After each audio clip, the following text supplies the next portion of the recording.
বাধা দিলে বাধ্য লড়াই, এবং সেই লড়াইয়ে আমরাই জিতব। আমি স্পষ্টভাবে বলছি, বাধা দিলে বাঁধবে লড়াই, সেই লড়াইয়ে আমরাই জিতব।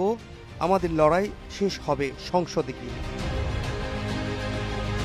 আবু সাঈদ মুগ্ধ, শেষ হয়নি যুদ্ধ, চাঁদাবাজদের আস্তানা বাংলাদেশে হবে না স্লোগানে জুলাই গণ অভ্যুত্থানের স্মরণ এবং নতুন বাংলাদেশ গড়ার প্রত্যয়ে দেশব্যাপী জুলাই পথসভার অংশ হিসেবে বরগুনায় আয়োজিত এক সমাবেশে এমনই হুঁশিয়ারি উচ্চারণ করলেন জাতীয় নাগরিক পার্টি এনসিপির দক্ষিণাঞ্চলের মুখ্য সংগঠক হাসনাত আব্দুল্লাহ।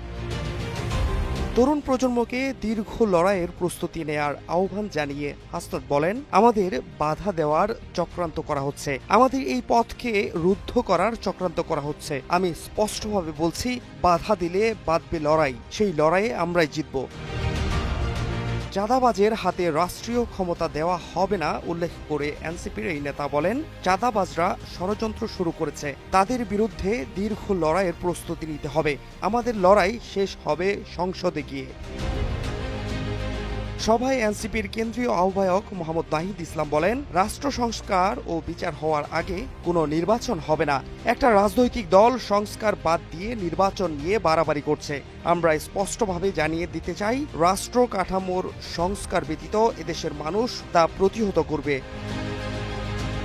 বরগুনায় পথসভায় আরও বক্তব্য রাখেন এনসিপির জ্যেষ্ঠ যুগ্ম সদস্য সচিব ডাক্তার তাসনিম জারা, উত্তরাঞ্চলের মুখ্য সংগঠক সার্জিস আলম, বৈষম্য বিরোধী ছাত্র আন্দোলনের সহ সমন্বয়ক তালাত মাহমুদ রাফি সহ অন্যান্য নেতারা।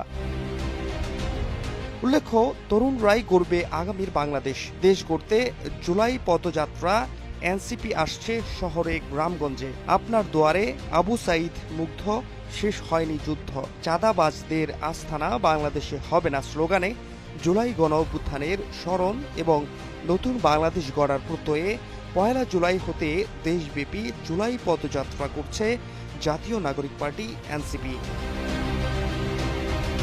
Fahad Shahriar, news desk, global television.